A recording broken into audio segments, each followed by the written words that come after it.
Praise the Lord. ജീവജലത്തിൻ്റെ പുതിയൊരു എപ്പിസോഡിലേക്ക് എല്ലാ സഹോദരങ്ങൾക്കും വേഗം വരുന്നവനായ യേശുക്രിസ്തുവിൻ്റെ അതിപരിശുദ്ധ നാമത്തിൽ സ്നേഹ വന്ദനം.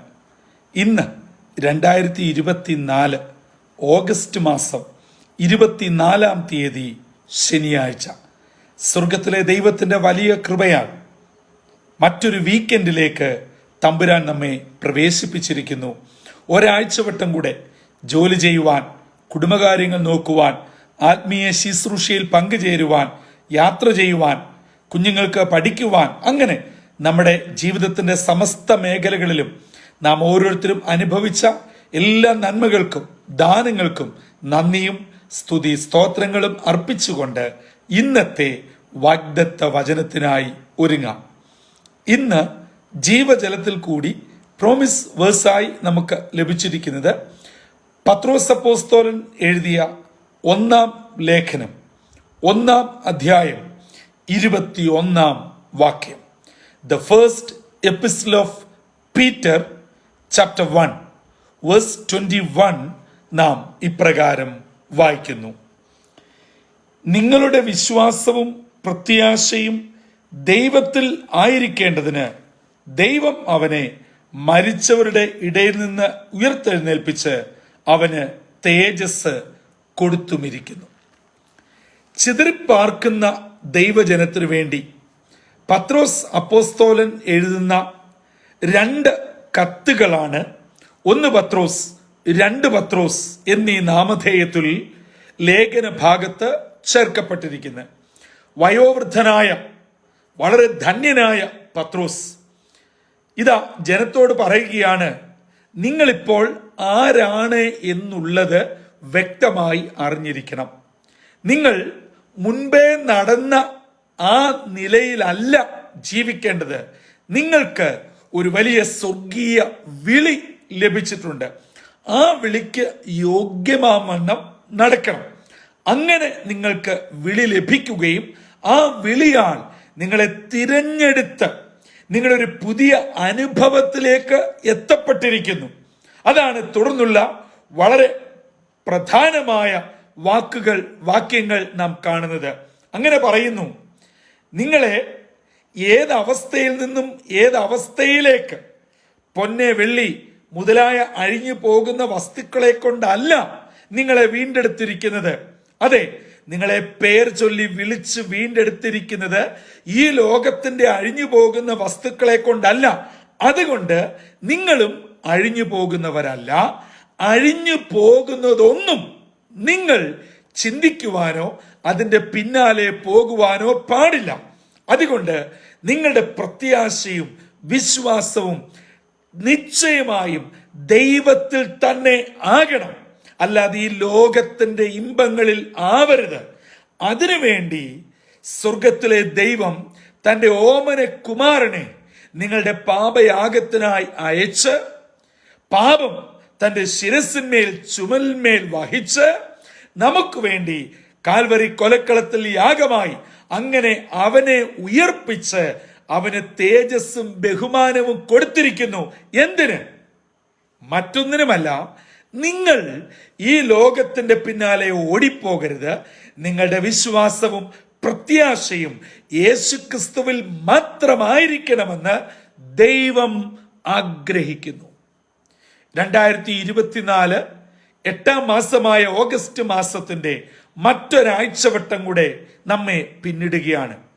എന്നെ കേൾക്കുന്ന പ്രിയമുള്ളവരെ, പ്രാർത്ഥനയും കൂട്ടായ്മയും ഒക്കെ നമുക്കുണ്ടെങ്കിലും നമ്മുടെ വിശ്വാസവും പ്രത്യാശയും ഏതിലാണ്, എവിടെയാണ്, എത്രത്തോളമാണ്, ഇത് നാം ചിന്തിക്കേണ്ടിയിരിക്കുന്നു.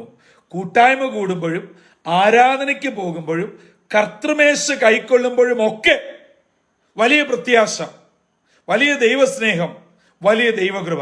പക്ഷേ ഇവയൊക്കെ കഴിഞ്ഞു കഴിഞ്ഞാൽ നമ്മൾ അവിശ്വാസിയെക്കാട്ടിലും അധമനായി തീരുന്ന നിർജീവ വാക്കുകളാണ് നമ്മുടെ വായിൽ നിന്ന് വരുന്നത്.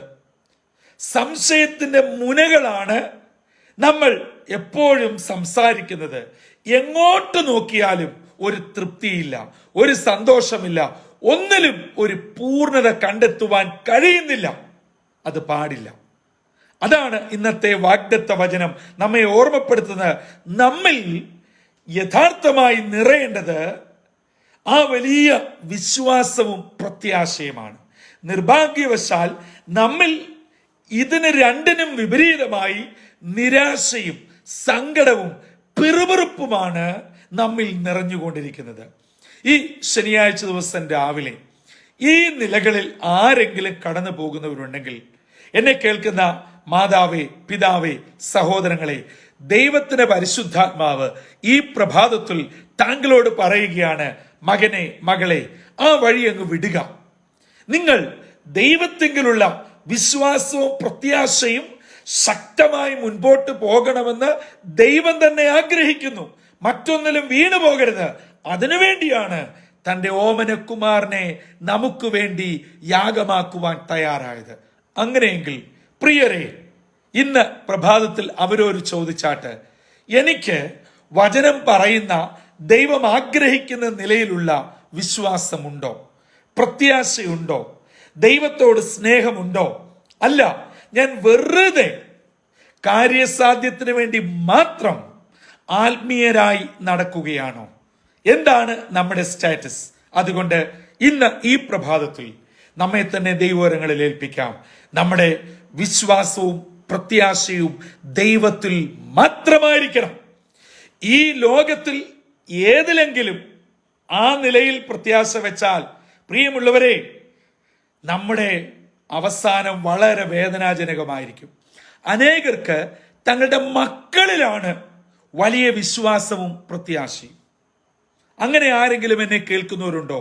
നിശ്ചയമായിട്ടും ഒരു നാടൻ ചൊല്ല് ഉള്ളതുപോലെ, കാക്കയ്ക്കും തൻ കുഞ്ഞ് പൊൻകുഞ്ഞാണ്. ഞാനത് 101% സമ്മതിക്കുന്നു. പക്ഷേ നിങ്ങളുടെ പ്രത്യാശയും നിങ്ങളുടെ വിശ്വാസവും ദൈവത്തിലാണോ, മിടുമിടുക്കരായ നിങ്ങളുടെ മക്കളിലാണോ? മക്കളിലാണെങ്കിൽ അത് അവസാനിപ്പിക്കണം, അത് നിർത്തണം. മക്കളിലല്ല നമ്മുടെ പ്രത്യാശ, നമ്മുടെ വിശ്വാസം. മക്കളെ കൂടെ പറഞ്ഞു പഠിപ്പിക്കണം, ദൈവത്തിലായിരിക്കണം കുഞ്ഞെ നിന്റെ ആത്യന്തികമായ വിശ്വാസം. നിന്റെ വിദ്യാഭ്യാസത്തിലോ, നിന്റെ ജോലിയിലോ, നിന്റെ പണത്തിലോ, നിന്റെ ഇൻഫ്ലുവൻസിലോ, നിന്റെ സൗന്ദര്യത്തിലോ, നിന്റെ മറ്റ് ലോകപ്രകാരമുള്ള ഒന്നിലും ആവരുത് നിന്റെ വിശ്വാസം, നിന്റെ പ്രത്യാശ.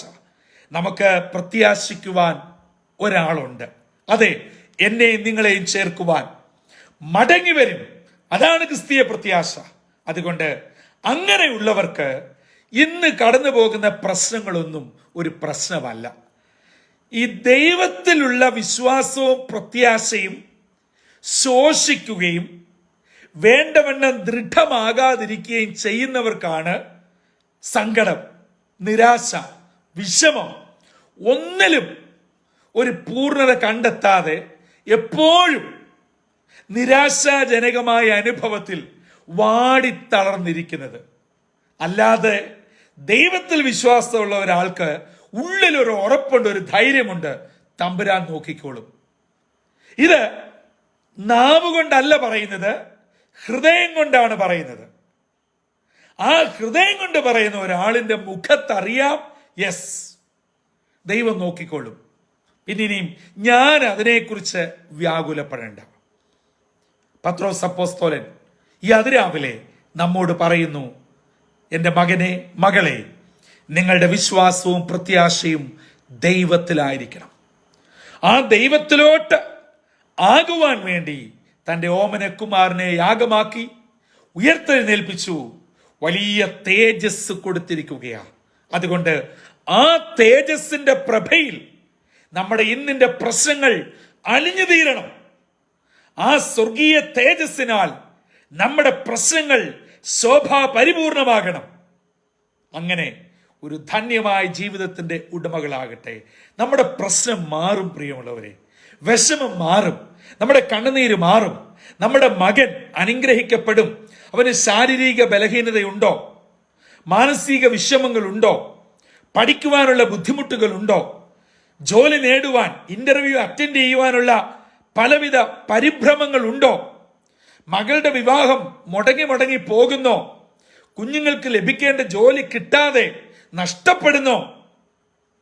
നമ്മുടെ പ്രശ്നം മാറും, നമ്മുടെ പ്രതികൂലം മാറും, നമ്മുടെ കുഞ്ഞുങ്ങൾ അനുഗ്രഹിക്കപ്പെടും. അതെ, കാരണം നമ്മുടെ പ്രത്യാശ ദൈവത്തിങ്കില.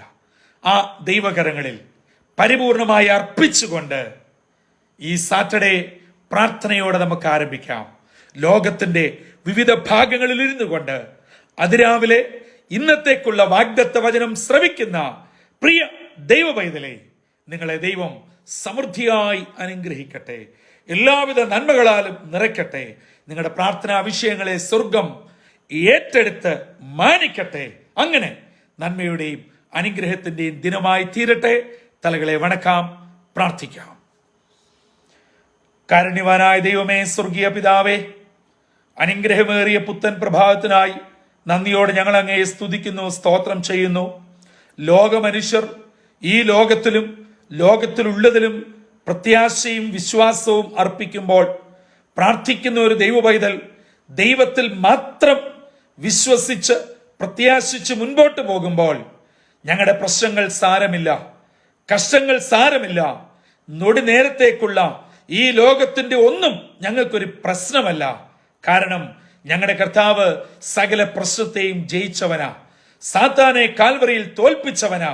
ആ കർത്താവിലാണ് ഞങ്ങളുടെ പ്രത്യാശ. ഈ ദൈവവചനം കേട്ട എല്ലാ നിന്റെ മക്കളെയും അനുഗ്രഹിക്കണം. അവരുടെ പ്രാർത്ഥനാ വിഷയങ്ങളെ അവിടെ നിന്ന് ഏറ്റെടുക്കണം. ഇന്നത്തെ ദിനം അനുഗ്രഹത്തിന്റെയും വിടുതലിന്റെയും നന്മയുടെയും ദിനമായി അനുഗ്രഹത്തോടെ പരിപാലിക്കണമെന്ന് യേശുവിൻ നാമത്തിൽ അപേക്ഷിക്കുന്നു.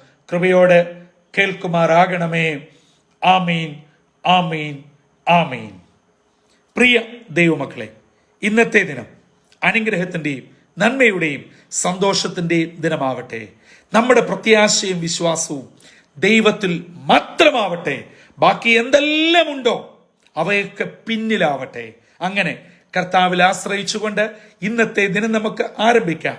ഏറ്റവും അനുഗ്രഹിക്കപ്പെട്ട ഒരു ദിനമായി ഇന്നത്തെ ദിനം തീരുവാൻ സർവശക്തനായ ദൈവം നമ്മെ ഏവരെയും സഹായിക്കട്ടെ. കർത്തൃ ശുശ്രൂഷയിൽ നിങ്ങൾക്കൊപ്പം brother Santhosh Kodukulanji. God bless you all.